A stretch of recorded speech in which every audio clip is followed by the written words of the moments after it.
नमस्कार दोस्तों, प्रज्ञा पाठशाला में आपका स्वागत है। इस वीडियो में हम 14 दिसंबर 2024 के सीटीईटी पेपर 1 के CDP child development and pedagogy के महत्वपूर्ण प्रश्नों को एक-एक करके हल करेंगे। साथ ही हर प्रश्न की विस्तृत व्याख्या, डिटेल्ड एक्सप्लेनेशन को आसान भाषा में समझेंगे ताकि आपका कॉन्सेप्ट पूरी तरह क्लियर हो जाए। तो चलिए, बिना किसी देरी के शुरू करते हैं। बिल्कुल, मुझे बहुत खुशी है कि हम आज इन अहम विषयों पर बात कर रहे हैं। चलिए इसे समझते हैं। Question 1। Mastery oriented learners typically attribute success to blank and failure to blank. महारत उन्मुख शिक्षार्थी आमतौर पर सफलता का श्रेय खाली स्थान को देते हैं और असफलता को खाली स्थान। Option A, ability and good luck, task difficulty. योग्यता और अच्छी किस्मत, कार्य कठिनाई। Option B, ability and effort, bad luck. योग्यता और कोशिश, खराब किस्मत। Option C, ability and good luck, low ability. योग्यता और अच्छी किस्मत, निम्न योग्यता। Option D, ability and effort, insufficient effort. योग्यता और कोशिश, अपर्याप्त कोशिश। आप सोचिए, सही उत्तर क्या हो सकता है?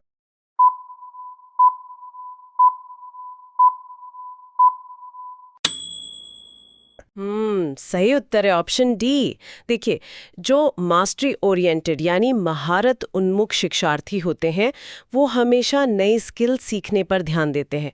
वो गहराई से मानते हैं कि उन्हें जो भी सफलता मिल रही है, वो उनकी अपनी योग्यता और कोशिश का नतीजा है। हाँ, मतलब वो किस्मत के भरोसे नहीं बैठते। लेकिन जब वो फेल होते हैं तो वो किस्मत को दोष क्यों नहीं देते? क्योंकि अगर वो किस्मत को दोष देंगे तो इसका सीधा मतलब है कि उन्होंने आगे सीखने की जिम्मेदारी छोड़ दी। वो असफलता को बस एक फीडबैक की तरह लेते हैं कि शायद उनकी कोशिश ही अपर्याप्त थी। अरे हाँ, जैसे अगर कोई पहली बार साइकिल चलाना सीख रहा है, अगर वो गिरे तो इसका मतलब ये नहीं कि किस्मत खराब थी, बल्कि संतुलन बनाने की उसकी कोशिश में कुछ कमी थी। एकदम सटीक उदाहरण है। और मानसिकता की इस बात के बाद चलिए अब शारीरिक विकास के एक बहुत ही दिलचस्प सिद्धांत की ओर बढ़ते हैं। Question 2। Which of the following statement represents proximo-distal principle of development? निम्नलिखित में से कौन सा कथन विकास के समीप दूराभिमुख सिद्धांत का प्रतिनिधित्व करता है? Option A, development is multidirectional and multidimensional. विकास बहुदिशात्मक और बहुआयामी होता है। Option B, identical twins living in different cultures can develop at different rates. अलग-अलग संस्कृतियों में रहने वाले हमशक्ल जुड़वा अलग-अलग दरों से विकसित हो सकते हैं। Option C, children develop ability to grasp the ball before putting beads in thread. मोतियों को धागे में पिरोने से पहले बच्चे गेंद को पकड़ने की क्षमता विकसित करते हैं। Option D, children develop ability to sit up before standing. बच्चों में खड़े होने से पहले बैठने की क्षमता का विकास होता है।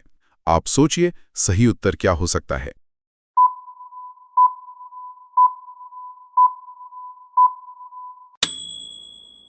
सही उत्तर है ऑप्शन सी, प्रॉक्सिमो डिस्टल यानी समीप दूराभिमुख।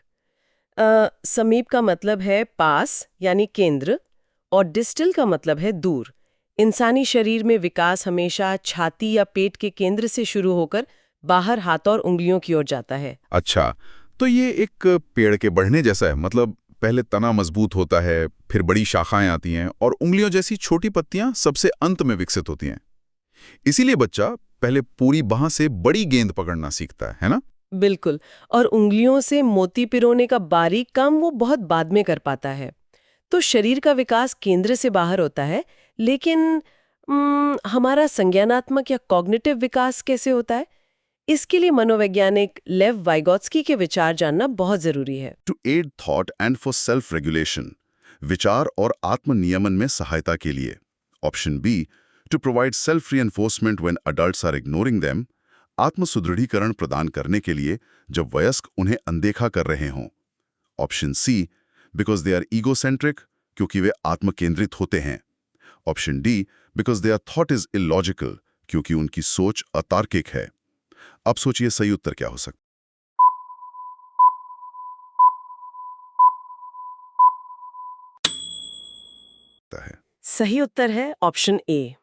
लोग अक्सर सोचते हैं कि जो बच्चे खुद से बातें करते हैं वो शायद आत्मकेंद्रित होते हैं, लेकिन वाइगॉत्स्की का मानना था कि बच्चे जो ये निजी भाषण या प्राइवेट स्पीच करते हैं वो असल में उनके विचारों को दिशा देने के लिए होता है।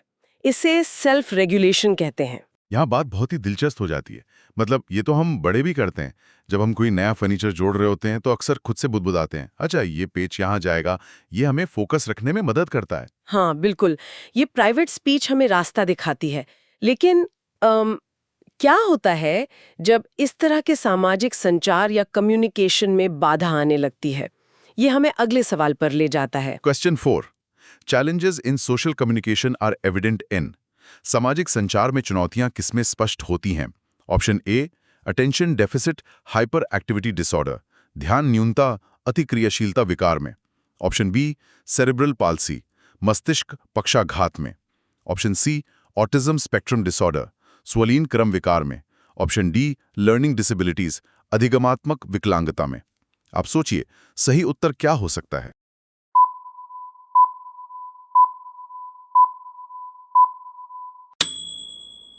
सही उत्तर है ऑप्शन सी। देखिए, ऑटिज्म स्पेक्ट्रम डिसऑर्डर यानी एएसडी एक ऐसा न्यूरोलॉजिकल विकार है जो जीवन के शुरुआती वर्षों में ही दिखने लगता है। इसमें मुख्य रूप से सामाजिक संबंध बनाने में कठिनाई और दोहरावपूर्ण व्यवहार शामिल होता है। यानी इसमें सामाजिक संकेतों को डिकोड करने में एक खास तरह की चुनौती होती है। इन संचार की चुनौतियों को समझने के बाद ये देखना जरूरी है कि एक मार्गदर्शक सीखने में मदद कैसे कर सकता है। हाँ, और इसी पर हमारा अगला प्रश्न आधारित है, जो फिर से वाइगॉत्स्की के सिद्धांत से जुड़ा है। Question 5. According to Vygotsky theory of learning and development, which of the following is an example of scaffolding? वाइगॉत्स्की के सीखने और विकास के सिद्धांत के अनुसार निम्नलिखित में से कौन सा आलंबन का उदाहरण है? Option A, breaking a task down into smaller steps and providing support as needed. किसी कार्य को छोटे चरणों में तोड़ना और आवश्यकता अनुसार सहायता प्रदान करना। Option B, providing a student with a grade for their work as motivation, अभिप्रेरणा के रूप में एक छात्र को उनके काम के लिए एक श्रेणी प्रदान करना। Option C, providing a student with a reading assignment and asking them to answer questions independently, एक छात्र को पढ़ने का कार्य देना और उन्हें स्वतंत्र रूप से सवालों के जवाब देने के लिए कहना। Option D, demonstrating a skill to a student and then having them master it on their own, एक छात्र को एक कौशल का प्रदर्शन करना और फिर उन्हें अपने दम पर इसमें महारत हासिल करना। आप सोचिए, सही उत्तर क्या हो सकता है?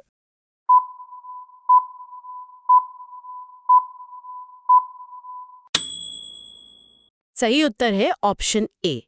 वाइगॉत्स्की ने स्कैफोल्डिंग यानी मचान की अवधारणा दी थी। ये वो अस्थायी मदद है जो एक शिक्षक किसी बच्चे को देता है ताकि बच्चा वो काम कर सके जो वो अकेले नहीं कर पाता। कार्य को छोटे हिस्सों में बांटना इसका एक बेहतरीन तरीका है। ये तो बिल्कुल वैसा ही है जैसे जब कोई नई इमारत बनती है तो बाहर बांस का एक ढांचा यानी मचान बनाया जाता है और एक बार इमारत खड़ी हो जाए तो मचान हटा लिया जाता है, या फिर साइकिल सीखते वक्त लगी ट्रेनिंग व्हील्स की तरह। एकदम सही एनालॉजी है। मदद हमेशा अस्थायी होती है। लेकिन उन बच्चों को कैसी मदद चाहिए जिन्हें लिखने में खास तरह की चुनौती का सामना करना पड़ता है? Question 6. Dysgraphia is characterised by. लेखन वैकल्य की विशेषता है। Option A, delayed motor skills, विलंबित गतिक कौशल। Option B, difficulties in writing, लिखित कार्य में चुनौती। Option C, lack of reading fluency, पढ़ने के प्रवाह में कमी। Option D, repetitive behavioural patterns, दोहरावदार व्यवहार। आप सोचिए, सही उत्तर क्या हो सकता है?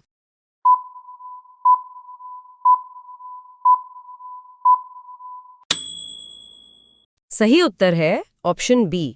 डिस्ग्राफिया एक न्यूरोलॉजिकल विकार है जो सीधे तौर पर इंसान की लिखने की क्षमता को प्रभावित करता है। इसमें दिमाग और हाथों के बीच का वो कनेक्शन थोड़ा कमजोर होता है, जिससे अक्षर सही आकार में नहीं बन पाते। मतलब ये सिर्फ खराब लिखावट नहीं है, बल्कि दिमाग के सिग्नल उंगलियों तक पहुंचने में उलझ रहे हैं। लिखने की समस्या से बाहर निकलकर चलिए अब दिमाग के एक और बेहतरीन काम की बात करते हैं, प्रॉब्लम सॉल्विंग। हाँ, समस्या समाधान के बिना तो सीखना अधूरा ही है। क्वेश्चन 7.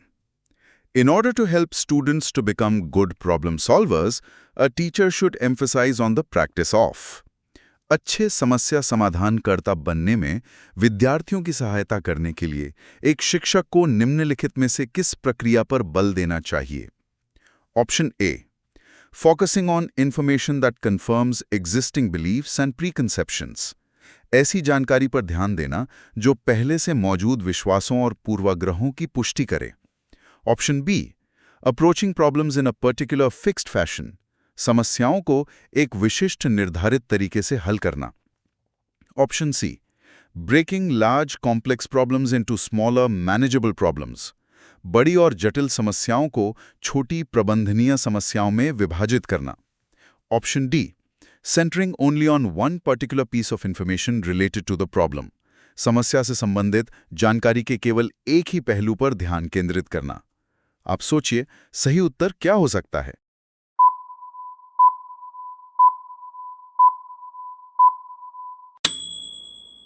सही उत्तर है ऑप्शन सी। अगर समस्या बहुत बड़ी और जटिल है तो उसे एक साथ हल करने की कोशिश करने से दिमाग ओवरलोड हो जाता है। इसीलिए शिक्षक को हमेशा समस्याओं को छोटे और प्रबंधनीय हिस्सों में बांटने पर जोर देना चाहिए। तो इस सब का मतलब क्या है? क्या ये एक बहुत बड़े पिज़्ज़ा को एक साथ निगलने की कोशिश करने के बजाय उसे छोटे-छोटे स्लाइस में काट कर खाने जैसा है? बिल्कुल। आप पूरा पिज़्ज़ा एक बाइट में नहीं खा सकते और हर बच्चा अलग-अलग तरीके से इन स्लाइस को खाता है। मेरा मतलब है अलग तरह से सीखता है। यही बात हमें समावेशी कक्षा की ओर ले जाती है। Question 8। Assertion A. Teachers should use multi-sensory materials to cater to needs of students in an inclusive classroom. अभिकथन A. एक समावेशी कक्षा में छात्रों की आवश्यकताओं को पूरा करने के लिए शिक्षकों को बहुसंवेदी सामग्री का उपयोग करना चाहिए। Reason R. Inclusive classrooms should adopt standardization of curricular material as well as assessment strategies. कारण R. समावेशी कक्षाओं को पाठ्यचर्या सामग्री के मानकीकरण के साथ साथ मूल्यांकन रणनीतियों के मानकीकरण को अपनाना चाहिए। Option A, A is true but R is false. A सही है लेकिन R गलत है। Option B, both A and R are false. A और R दोनों गलत है। Option C, both A and R are true and R is the correct explanation of A. A और R दोनों सही हैं और A की R सही व्याख्या करता है। Option D, both A and R are true but R is not the correct explanation of A. A और R दोनों सही हैं लेकिन A की R सही व्याख्या नहीं करता है। आप सोचिए, सही उत्तर क्या हो सकता है?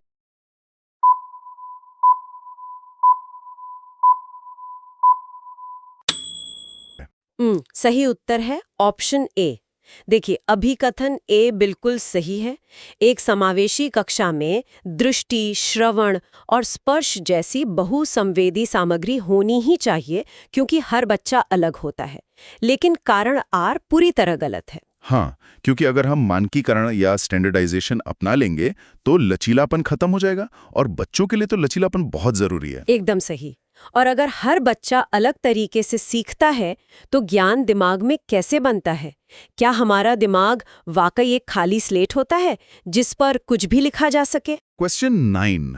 इन द कंस्ट्रक्टिविस्ट व्यू, रचनावादी दृष्टिकोण से, option A, individuals are passively influenced by environmental events. व्यक्ति पर्यावरणीय घटनाओं से निष्क्रिय रूप से प्रभावित होते हैं। Option B, individuals are conditioned to learn new behaviours. व्यक्तियों को नए व्यवहार सीखने के लिए अनुकूलित किया जाता है। Option C, learning is extending and transforming the current understanding. सीखना वर्तमान समझ का विस्तार और परिवर्तन है। Option D, learning is simply writing associations on the blank slates of our brains.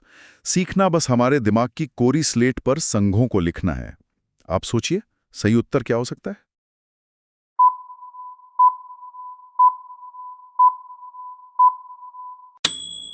सही उत्तर है ऑप्शन सी। रचनावाद यानी कंस्ट्रक्टिविज्म इस बात को नकारता है कि दिमाग कोई कोरी स्लेट है। इसके अनुसार सीखना एक बहुत ही सक्रिय प्रक्रिया है। ये हमारी मौजूदा समझ का विस्तार है, न कि बस चुपचाप जानकारी ग्रहण करना। नींव है, जो आपका प्रायर नॉलेज है, आप उसी पर नया ज्ञान खड़ा करते हैं। बिल्कुल। और इस नींव को अच्छी तरह से समझने के लिए शिक्षकों को बच्चों के बैकग्राउंड के बारे में भी जानना बहुत जरूरी होता है। अगला सवाल इसी पर है। Question 10 assertion A effective teacher familiarize themselves with daily lives and socio-cultural backgrounds of learners. अभिकथन ए प्रभावी शिक्षक खुद को शिक्षार्थियों के दैनिक जीवन और सामाजिक सांस्कृतिक पृष्ठभूमि से परिचित कराते हैं। Reason R learning takes place in a social context. कारण आर सीखना एक सामाजिक संदर्भ में होता है। Option A is true but R is false. A सही है लेकिन आर गलत है। Option B both A and R false. A और आर दोनों गलत हैं। Option C both A and R true and R is the correct explanation of A. A और आर दोनों सही हैं और ए की आर सही व्याख्या करता है। Option D both A and R true but R is not the correct explanation of A. A और आर दोनों सही हैं लेकिन ए की आर सही व्याख्या नहीं करता है। आप सोचिए सही उत्तर क्या हो सकता है?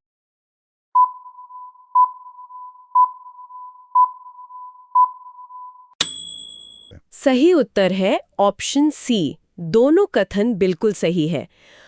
एक अच्छा शिक्षक केवल अपनी किताबों तक सीमित नहीं रहता, वह बच्चे के समाज और उसकी संस्कृति को समझता है, क्योंकि सीखना कभी भी शून्य में नहीं होता, वो हमेशा एक सामाजिक परिवेश में होता है। बिल्कुल, और जब समाज से जुड़कर सीखा जाता है तभी उसे अर्थपूर्ण अधिगम या मीनिंगफुल लर्निंग कहा जाता है। तो ये अर्थपूर्ण अधिगम आखिर क्या नहीं है? चलिए ऑप्शंस देखते हैं। ये बहुत ही सीधा सवाल है। Question 11 meaningful learning is primarily not about. अर्थपूर्ण अधिगम मुख्य रूप से किसके बारे में नहीं है? ऑप्शन ए मेमोराइजिंग इंफॉर्मेशन, जानकारी को रटना। Option B understanding the concept, अवधारणाओं को समझना। ऑप्शन सी कंस्ट्रक्टिंग नॉलेज, ज्ञान का निर्माण। ऑप्शन डी डेवलपिंग स्किल्स, कौशलों का विकास। आप सोचिए सही उत्तर क्या हो सकता है?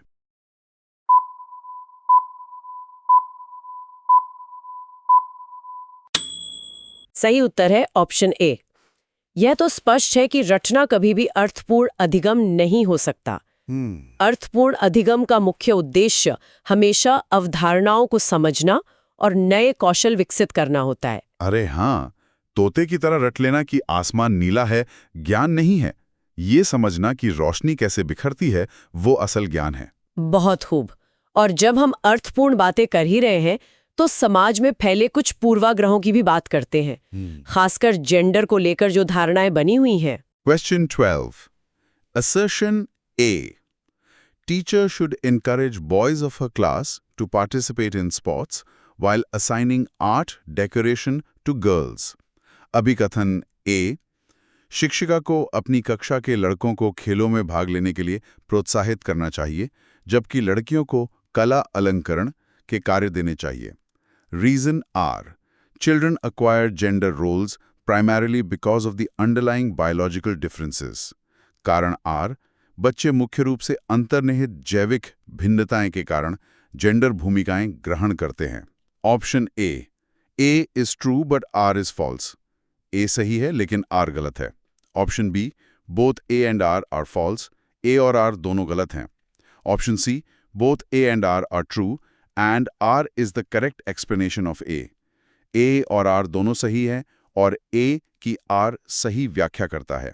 Option D both A and R are true but R is not the correct explanation of A. A और R दोनों सही हैं लेकिन A की R सही व्याख्या नहीं करता है। आप सोचिए सही उत्तर क्या हो सकता है?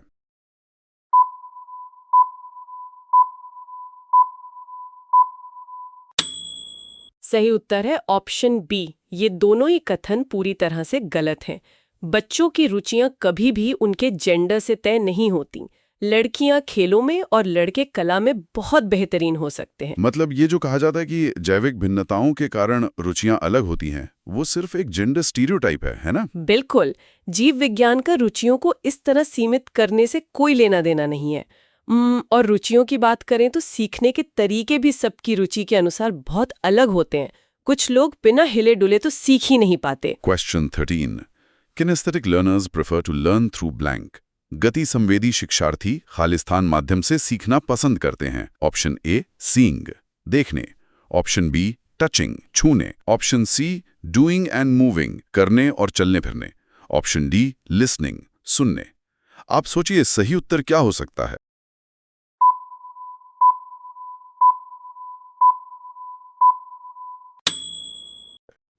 सही उत्तर है ऑप्शन सी। कैनेस्थेटिक या गति संवेदी शिक्षार्थी वो होते हैं जिन्हें शारीरिक गतिविधियों के माध्यम से सीखना सबसे ज्यादा पसंद होता है, यानी करने और चलने फिरने से। मतलब वो बच्चे जो क्लास में कभी शांति से नहीं बैठ पाते, वो शायद शरारती नहीं है, बस उनका दिमाग करके सीखने या हैंड्स ऑन अनुभव के लिए वायर्ड है। एकदम सही। और दिमाग की इस अलग अलग वायरिंग को सबसे बेहतरीन ढंग से मनोवैज्ञानिक हार्वर्ड गार्डनर ने समझाया है। चलिए उनका सवाल देखते हैं। Question 14. According to Howard Gardner, while a scientist would exhibit high blank intelligence, a sculptor would have high blank intelligence. Howard Gardner के अनुसार एक वैज्ञानिक खाली स्थान बुद्धि का उच्च प्रदर्शन, जबकि एक मूर्तिकार में खाली स्थान बुद्धि की उच्च बुद्धिमत्ता होगी। ऑप्शन ए नेचुरलिस्टिक स्पेशियल, प्रकृतिवादी स्थानिक। ऑप्शन बी ट्रांसडक्टिव स्पेशियल, ट्रांसडक्टिव स्थानिक। Option C logical mathematical bodily kinesthetic, तार्किक गणितीय गति संवेदी। Option D spatial bodily kinesthetic, स्थानिक गति संवेदी। आप सोचिए सही उत्तर क्या हो सकता है।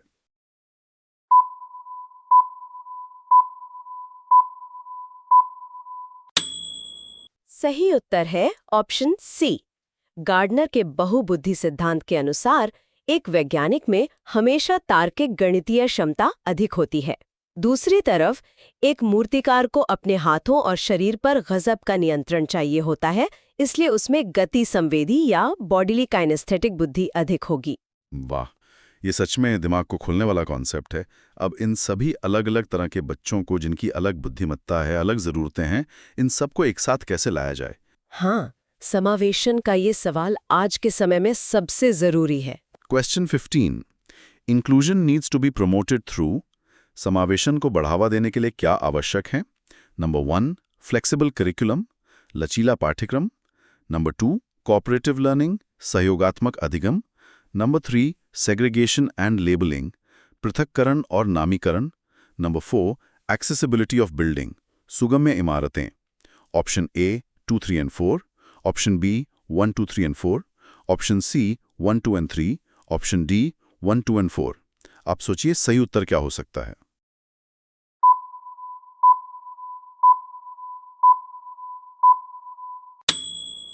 सही उत्तर है ऑप्शन डी। समावेशन या इंक्लूजन का सीधा सा अर्थ है सभी बच्चों को, चाहे उनकी क्षमताएं कुछ भी हों, एक ही शिक्षा प्रणाली में शामिल करना।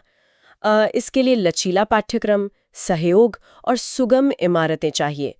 पृथक्करण तो समावेशन का सबसे बड़ा दुश्मन है। यानी समावेशन का मतलब एक ऐसा घर बनाना है जहां हर किसी के लिए मुख्य दरवाजा हमेशा खुला हो, ना कि अलग अलग कमरों में ताला लगाकर उन पर लेबल लगाना। तो इस मानसिक व्यायाम की शुरुआत करते हैं ये समझने से कि सीखने के लिए दिमाग की सबसे बेहतरीन स्थिति कौन सी होती है।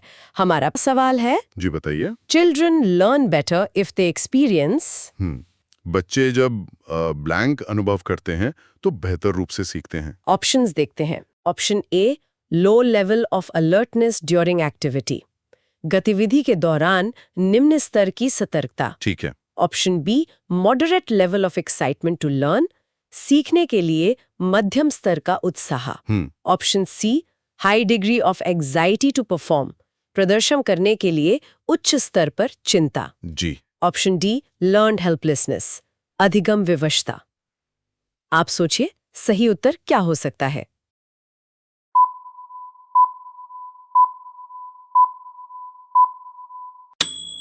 सही उत्तर है ऑप्शन बी, यानी मध्यम स्तर का उत्साह। हाँ, मॉडरेट लेवल ऑफ एक्साइटमेंट। देखिए, जब कोई नई जानकारी हमारे सामने आती है ना, तो उसे याद रखने के लिए दिमाग को उसकी इनकोडिंग करनी होती है। जी। अब अगर कोई बच्चा बिल्कुल भी सतर्क नहीं है तो वो ध्यान ही नहीं देगा। लेकिन एक बात बताइए, अगर उत्साह मध्यम के बजाय बहुत ज्यादा हो तो क्या वो और भी बेहतर नहीं होना चाहिए? यहीं पर अक्सर लोग गलती कर देते हैं। अच्छा। हाँ। बहुत ज्यादा उत्साह या प्रदर्शन करने की बहुत अधिक चिंता, जिसे हाई डिग्री ऑफ एंजाइटी कहते हैं, वो वास्तव में दिमाग के फोकस को पूरी तरह बिगाड़ देती है। ओहो। कॉग्निटिव लोड इतना बढ़ जाता है कि बच्चा जानकारी को प्रोसेस ही नहीं कर पाता।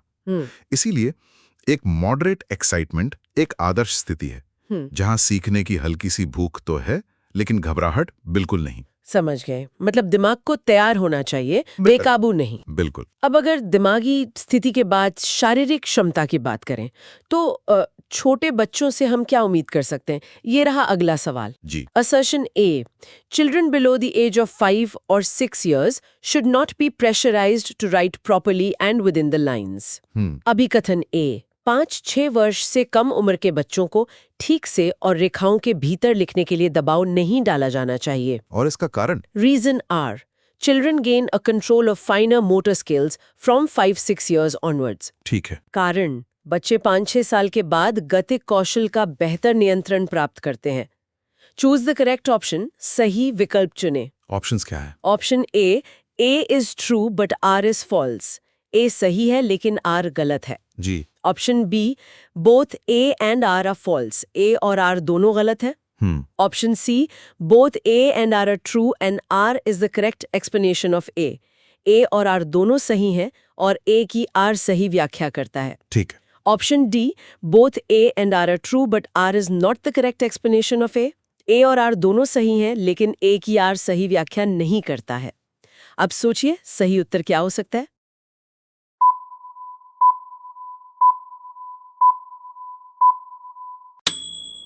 सही उत्तर है ऑप्शन सी, मतलब दोनों सही हैं। हाँ, इस सवाल के मूल में ना फाइन मोटर स्किल्स यानी सूक्ष्म गतिक कौशल का विज्ञान छिपा है। जी। जो छोटे बच्चे होते हैं उनकी उंगलियों, हाथों और कलाइयों की मांसपेशियां पूरी तरह से विकसित नहीं होती हैं।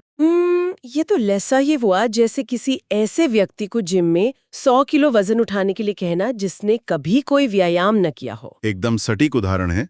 उनकी शारीरिक क्षमता ही अभी उस भारी काम के लिए तैयार नहीं है। बिल्कुल। और अगर हम उन पे एकदम सीधी लाइन में या बहुत छोटा लिखने का दबाव डालेंगे तो ये उनके प्राकृतिक विकास को तो रोकेगा ही, साथ ही उनमें पढ़ाई के प्रति एक डर भी पैदा कर देगा। सही बात है। इसीलिए 5-6 साल की उम्र के बाद ही वे अपनी छोटी मांसपेशियों पर बेहतर नियंत्रण पा सकते हैं और तभी स्कैफोल्डिंग काम आती है। यानी शारीरिक परिपक्वता का इंतजार करना जरूरी है।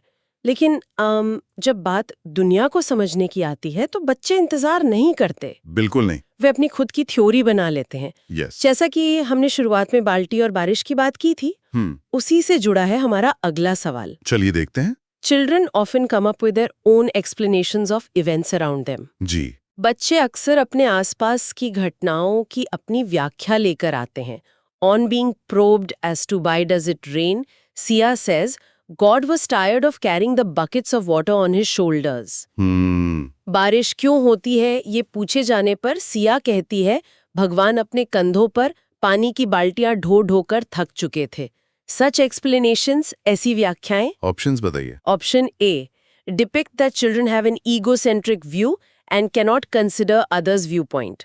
चित्रित करती हैं कि बच्चों का एक आत्मकेंद्रित दृष्टिकोण है और वे दूसरे के दृष्टिकोण पर विचार नहीं कर सकते। ठीक है। Option B, illustrate that children are not capable of any reasoning. स्पष्ट करती हैं कि बच्चे तर्क करने में सक्षम नहीं हैं। Option C, prove that children's thinking is much lesser than adults quantitatively. साबित करती हैं कि बच्चों की सोच वयस्कों की तुलना में मात्रात्मक रूप से बहुत कम है। जी। Option D, indicate that children have naive understanding rooted in their cultural context, with which they try to understand events. संकेत देती हैं कि बच्चों में अपने सांस्कृतिक परिवेश के अनुकूल सहज समझ होती है, जिससे वो घटनाओं को समझने की कोशिश करते हैं। आप सोचिए सही उत्तर क्या हो सकता है?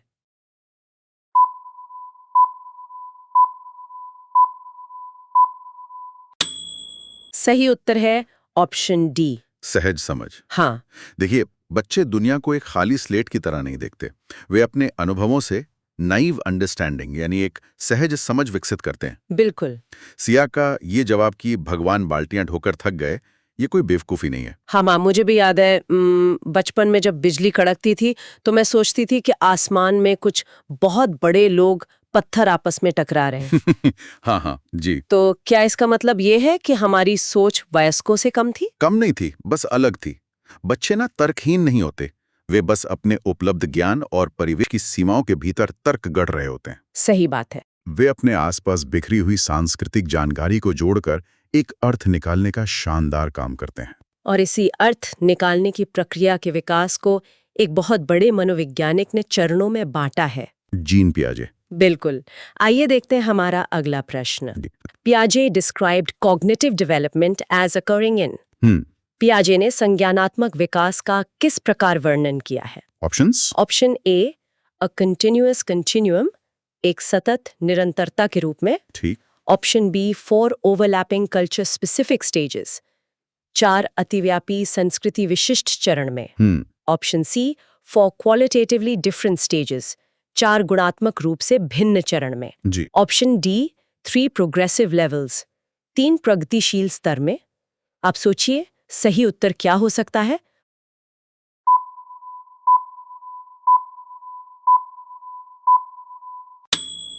सही उत्तर है ऑप्शन सी। 4 गुणात्मक रूप से भिन्न चरण। बिल्कुल।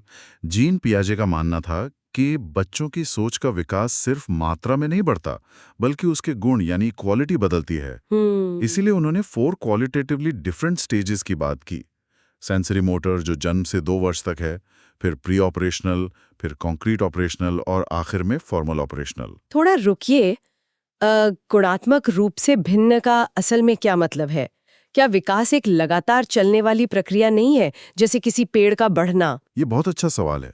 इसे ऐसे समझिए, पेड़ का बढ़ना मात्रात्मक है, वो बस बड़ा हो रहा है। हाँ। लेकिन पियाजे के अनुसार बच्चे का दिमाग ना एक कंप्यूटर की तरह है।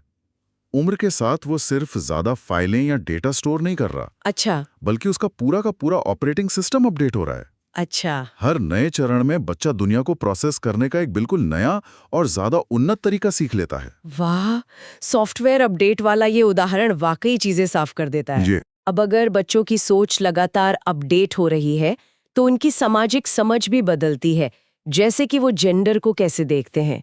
आइए अगला सवाल देखते हैं। चलिए। During playtime at school, Rishabh, a 7-year-old boy, picked a doll to play with.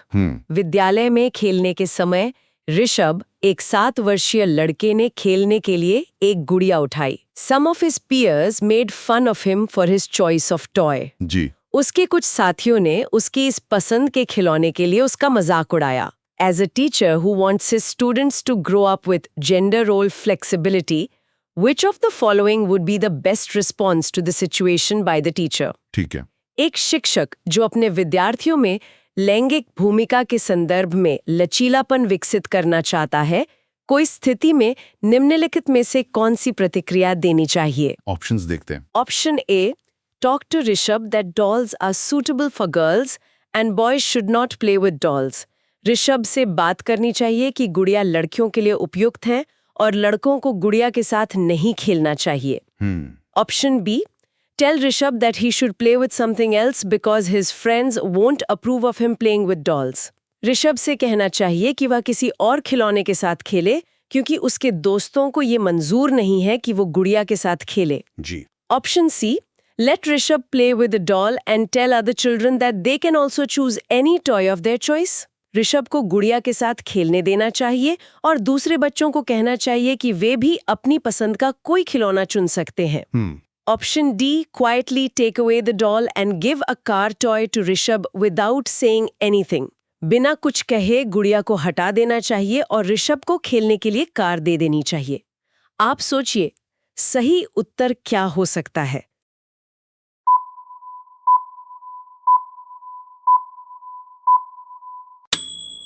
सही उत्तर है ऑप्शन सी। ऋषभ को खेलने देना चाहिए।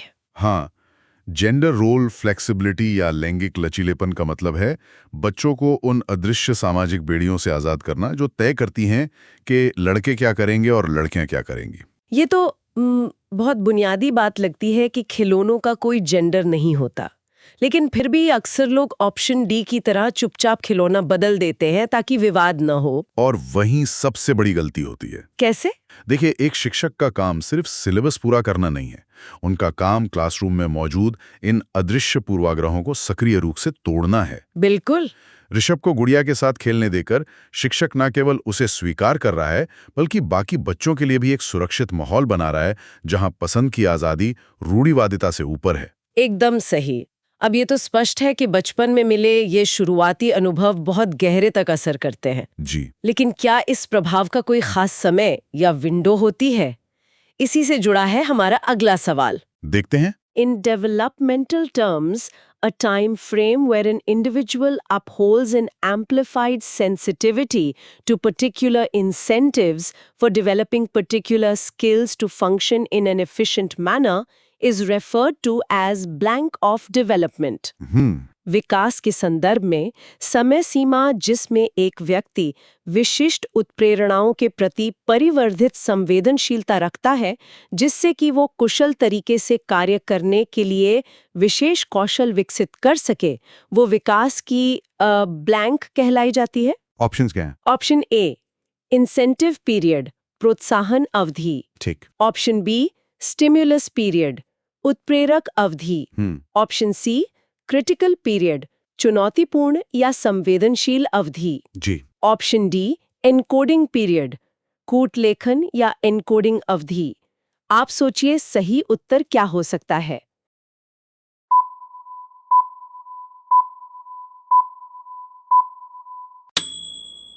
सही उत्तर है ऑप्शन सी, संवेदनशील अवधि। बिल्कुल। विकास के विज्ञान में इसे क्रिटिकल पीरियड कहा जाता है। ये न्यूरोलॉजिकल स्तर पर एक विंडो ऑफ अपॉर्चुनिटी है, जहां दिमाग किसी खास कौशल को ग्रहण करने के लिए सबसे ज्यादा स्पंज की तरह बर्ताव करता है। क्या हम इसे गीली मिट्टी की तरह सोच सकते हैं?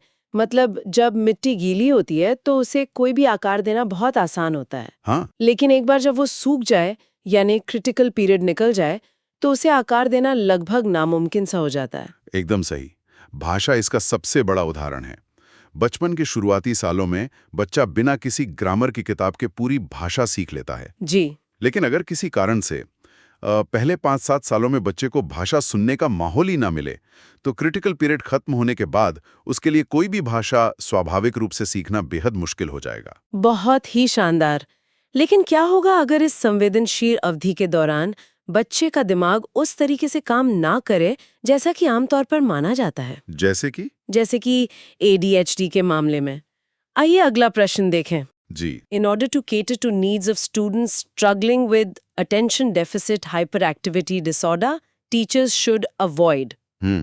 शिक्षकों को ध्यान न्यूनता, अति क्रियाशीलता, विकार से जूझ रहे छात्रों की आवश्यकताओं का ध्यान रखते समय ब्लैंक से बचना चाहिए। ऑप्शंस बताइए। Option A creating distractions and making noises, विकर्षण और शोर करने। ठीक। Option B flexibility in curriculum materials and instructions, पाठ्यचर्या सामग्री और निर्देशों में लचीलेपन। Option C breaking the task into small easily manageable parts, जी। कार्य को छोटे आसानी से प्रबंधनीय भागों में तोड़ने। जी। Option D using multi sensory materials, बहुसंवेदी सामग्री का उपयोग करने। आप सोचिए सही उत्तर क्या हो सकता है।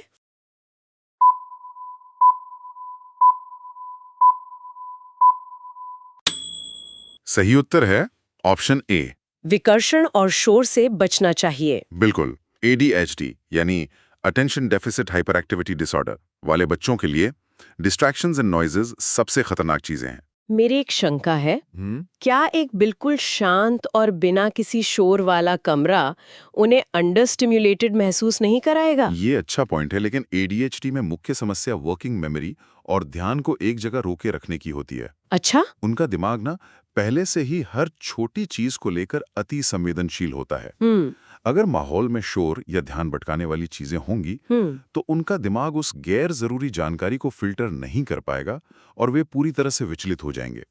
इसीलिए एक शांत माहौल उनके लिए जरूरी है। अब समझ में आया कि फिल्टरिंग की समस्या होती है।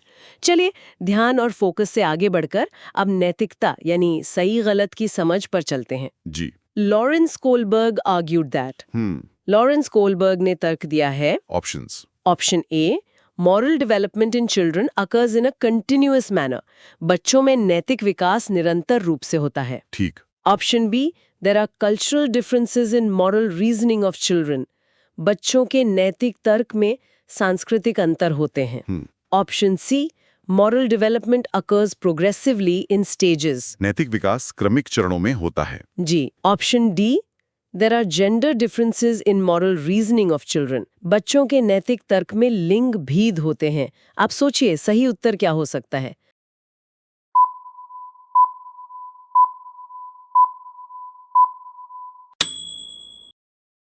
सही उत्तर है ऑप्शन सी। क्रमिक चरणों में होता है। हाँ।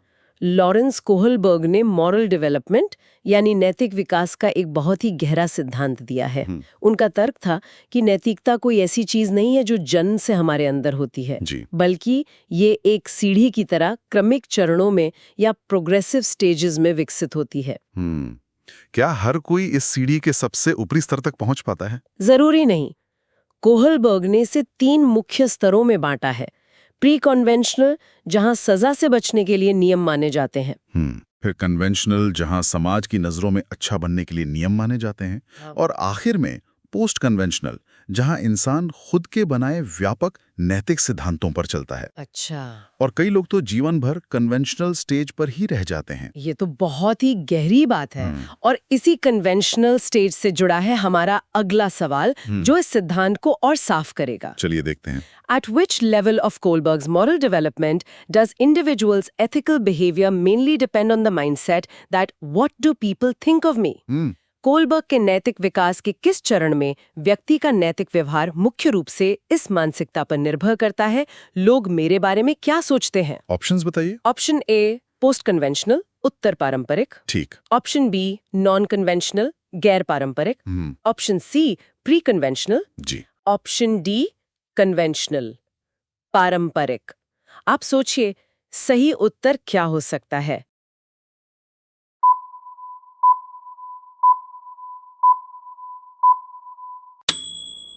सही उत्तर है ऑप्शन डी, पारंपरिक चरण।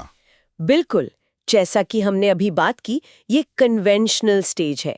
इस चरण में सही या गलत का फैसला किसी परम सत्य पर आधारित नहीं होता जी, बल्कि सोशल एक्सेप्टेंस यानी सामाजिक स्वीकृति पर आधारित होता है।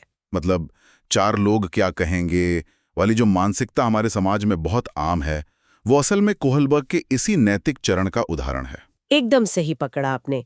इस चरण में ना व्यक्ति नियमों का पालन इसलिए करता है क्योंकि वो अच्छा लड़का या अच्छी लड़की बनकर दूसरों की नजरों में अपनी छवि बचाना चाहता है। बिल्कुल। उनके लिए समाज की उम्मीदों पर खरा उतरना ही नैतिकता है। नैतिकता के इस जटिल मानसिक सफर को समझने के बाद आइए वापस लौटते हैं जीन पियाजे की तरफ जी, और देखते हैं कि दिमाग गणित के साथ कैसे संघर्ष करता है। चलिए, अकॉर्डिंग टू जीन पियाजे, a child who is unable to understand the logic behind simple mathematic reversals, such as 4 plus 5 equals to 9, so 9 minus 5 is equal to 4, it is because of Jean पियाजे के अनुसार एक बच्चा जो सरल गणितीय उत्क्रमण जैसे 4 plus 5 equals to 9 और 9 minus 5 is equal to 4 के पीछे के तर्क को समझने में असमर्थ है, इसका कारण है। ऑप्शंस क्या हैं? ऑप्शन ए एनिमिस्टिक थिंकिंग, जीववादी सोच। ठीक। ऑप्शन बी इरिवर्सिबिलिटी, अपरिवर्तनीयता। ऑप्शन सी ईगोसेंट्रिज्म, आत्मकेंद्रीयता। जी। ऑप्शन डी परसेप्चुअल सेंट्रेशन, अवधारणात्मक केंद्रीकरण। आप सोचिए सही उत्तर क्या हो सकता है?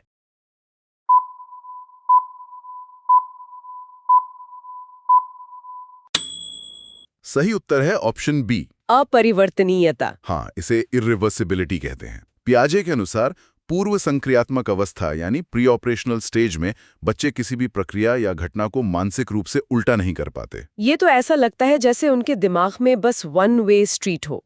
बहुत सही कहा। या फिर इसे ऐसे समझिए जैसे आप कोई फिल्म देख रहे हो लेकिन आपके पास रिवाइंड का बटन ना हो। वे ये तो देख लेते हैं कि 4 और 5 मिलकर 9 बन गए, कथा आगे बढ़ गई, लेकिन उनका दिमाग भौतिक रूप से उस प्रक्रिया को वापस ट्रेस करके शुरुआती बिंदु पर लौटने में सक्षम नहीं होता। अच्छा, उन्हें लगता है कि जो चीज एक बार बदल गई वो वापस वैसी नहीं हो सकती। बिल्कुल। अगर एक बच्चे के दिमाग में अभी रिवाइंड बटन नहीं है तो उसे सीखने के लिए एक बहुत ही सुरक्षित और सहयोगी माहौल की जरूरत होगी। जी। लेकिन क्या शिक्षक की सख्ती इसमें मदद करती है? आइए अगले सवाल में देखते हैं। चलिए। Assertion A. Teachers should distance themselves from students and place prime responsibility for learning on them only. अभिकथन A. शिक्षकों को छात्रों से दूरी बनाकर रखना चाहिए और अधिगम प्राथमिक जिम्मेदारी उन्हीं पर डालनी चाहिए। और कारण क्या है? Reason R. Learning takes place effectively in an authoritative rather than a democratic environment. ठीक है। कारण R.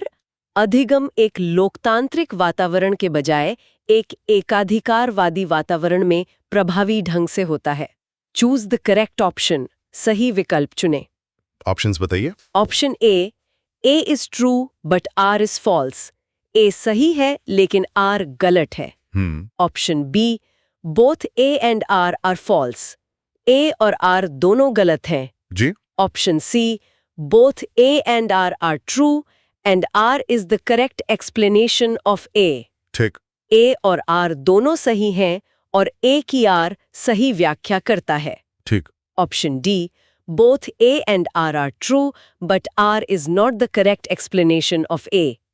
ए और आर दोनों सही हैं लेकिन ए की आर सही व्याख्या नहीं करता है। आप सोचिए सही उत्तर क्या हो सकता है?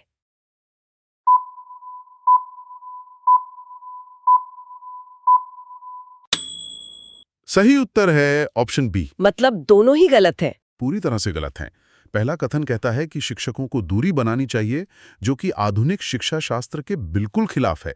सीखना कोई एकांत में करने वाला काम नहीं है, ये एक कोलैबोरेटिव लर्निंग यानी सहयोगात्मक प्रक्रिया है। लेकिन अगर क्लास में डेमोक्रेटिक या लोकतांत्रिक माहौल होगा जहां हर कोई सवाल पूछ सकता है, तो क्या इससे अनुशासनहीनता और अराजकता नहीं फैलेगी? नहीं। मतलब एकाधिकारवादी माहौल कम से कम शांति तो रखता है। देखिए, शांति रखना और सीखना दोनों अलग बातें हैं।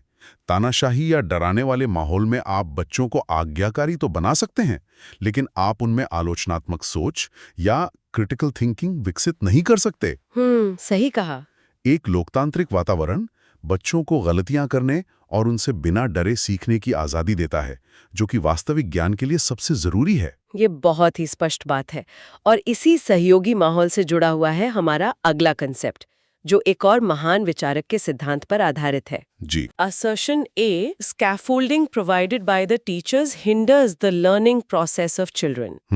अभिकथन ए, शिक्षकों द्वारा प्रदान किया गया आलंबन बच्चों की सीखने की प्रक्रिया में बाधा डालता है। और रीजन आर, लेव Vygotsky proposed that children learn independently by acting upon and manipulating the environment. ठीक। कारण आर, लेव Vygotsky ने प्रस्तावित किया कि बच्चे स्वतंत्र रूप से पर्यावरण पर कार्य करके और उसमें हेरफेर करके सीखते हैं। Choose the correct option. सही विकल्प चुनें। ऑप्शंस क्या हैं? Option A is true but R is false. A सही है लेकिन आर गलत है। Option B both A and R are false. A और आर दोनों गलत हैं। जी। Option C both A and R true and R is the correct explanation of A. A और आर दोनों सही है और ए की आर सही व्याख्या करता है। ठीक है। Option D both A and R are true but R is not the correct explanation of A. A और R दोनों सही हैं लेकिन A की R सही व्याख्या नहीं करता है। आप सोचिए सही उत्तर क्या हो सकता है?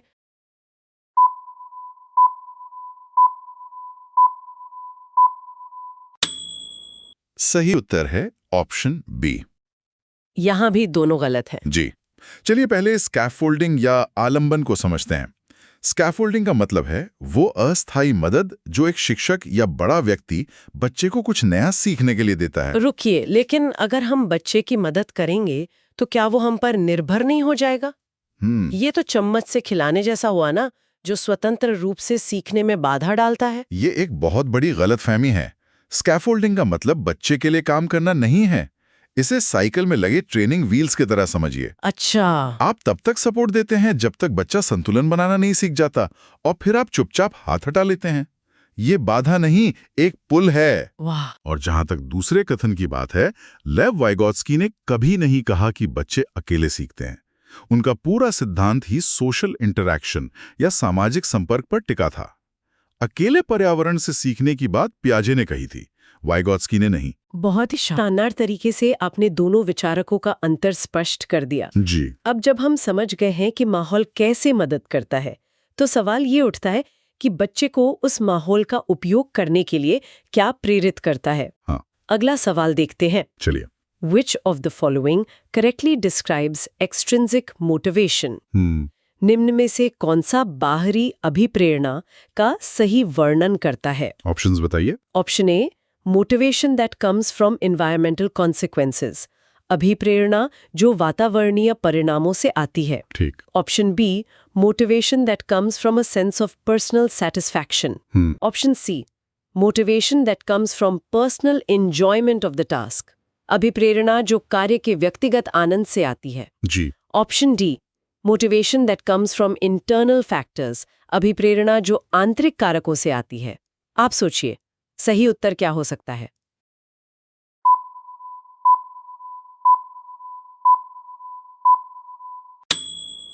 सही उत्तर है ऑप्शन ए।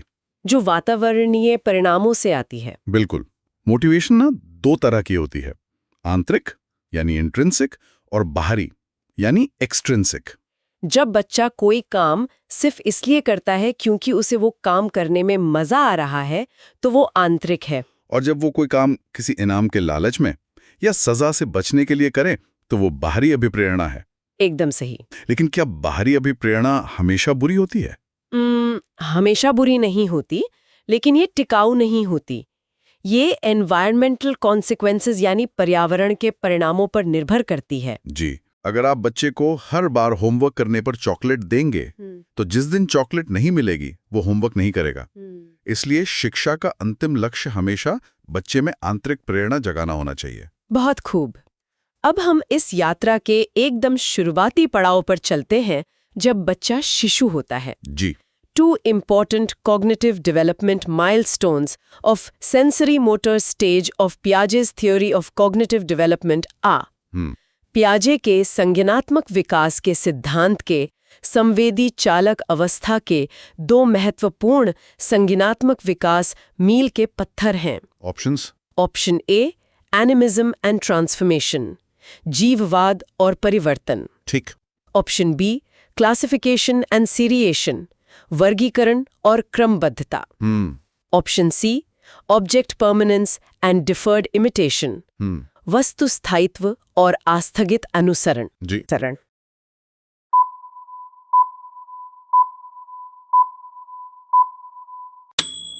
सही उत्तर है option C, object permanence and deferred imitation, वस्तु स्थायित्व और आस्थगित अनुसरण। जी।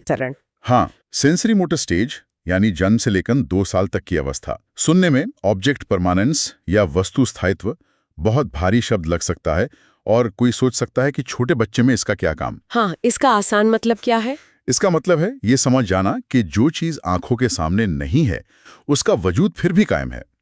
इसीलिए छोटे बच्चों के साथ छुपम छुपाई या पीकाबू खेलना काम करता है। अच्छा। शुरुआत में जब आप चेहरा छुपाते हैं तो शिशु सोचता है कि आप सच में गायब हो गए, लेकिन जब उसमें ऑब्जेक्ट परमानेंस आ जाता है तो वो जानता है कि आप हाथों के पीछे ही हैं। और डिफर्ड इमिटेशन यानी आस्थगित अनुसरण? ये तब होता है जब बच्चा किसी चीज को देखता है, उसे अपनी मेमोरी में सेव करता है और कुछ समय बाद उसकी नकल करता है। जैसे पिता को शेव करते देख अगले दिन खिलौने से अपने गाल पर वैसी ही नकल करना। बिल्कुल। ये दिखाता है कि बच्चे का दिमाग अब सिर्फ वर्तमान में नहीं जी रहा, वो यादें स्टोर कर रहा है। वाह, एक शिशु का दिमाग कितनी तेजी से काम कर रहा होता है। जी।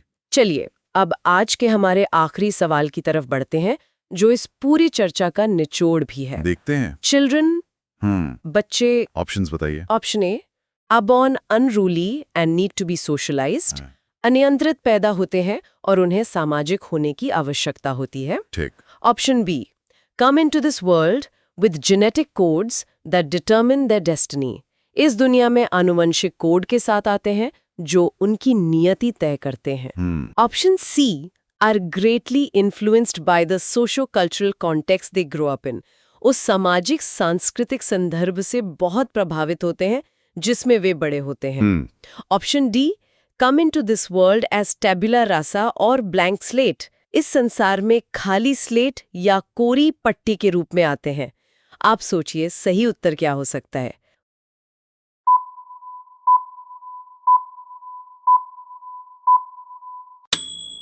सही उत्तर है ऑप्शन सी, सामाजिक सांस्कृतिक संदर्भ। हाँ, ये एक ऐसा जवाब है ना जो आधुनिक बाल मनोविज्ञान के सार को समेटे हुए है।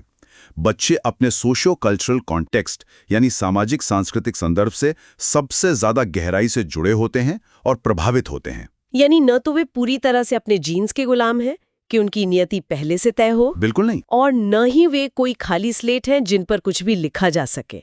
वे अपने आसपास के माहौल, परिवार, भाषा और संस्कृति के साथ लगातार बातचीत करके अपना विकास खुद करते हैं। एकदम सही। बच्चे एक्टिव लर्नर्स होते हैं। उनका विकास एक खाली कमरे में नहीं होता, बल्कि समाज और संस्कृति की उस जमीन पर होता है जहां उन्हें बोया जाता है। आज हमने 30 सवालों में यही तो देखा है।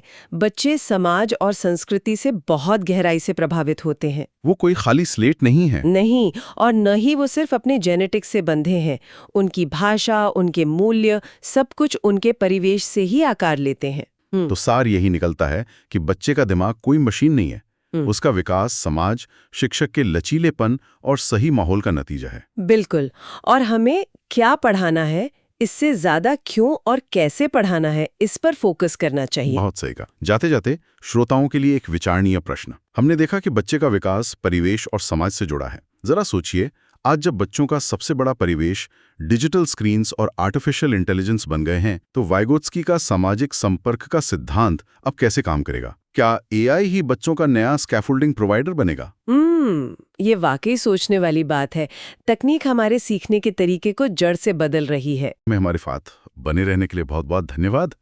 नई चीजें सीखते रहिए और अपनी जिज्ञासा को हमेशा जिंदा रखिए। अगर आपको हमारा आज का वीडियो पसंद आया हो तो कृपया वीडियो को लाइक करें, प्रज्ञा पाठशाला चैनल को सब्सक्राइब करें, वीडियो को शेयर करें और कमेंट में अपनी राय जरूर दें। धन्यवाद।